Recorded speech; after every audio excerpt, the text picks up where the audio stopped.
Täna hommikune järjekordne õitseja on siis Salmon Tiger.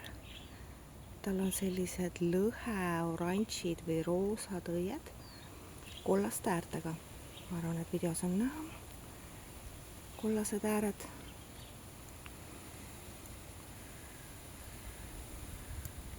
Ja lehed on triibulised, natukene on triibu värv muutunud päikesega. Kui enne olid rohkem valgemad triibud, siis nüüd on sellised oranžikad või lõheroosad triibud, aga ma arvan, et seda teeb päike. Sest algselt peaks ikkagi olema suhteliselt sellised kollakas-valged triibud, nagu enamustel lehtedel. Nii et tema on väga hea õitseja, tema on juba teist korda selle kevade jooksul nüüd mulle õied avanud. Ja kui täiuslikud triibud, eks.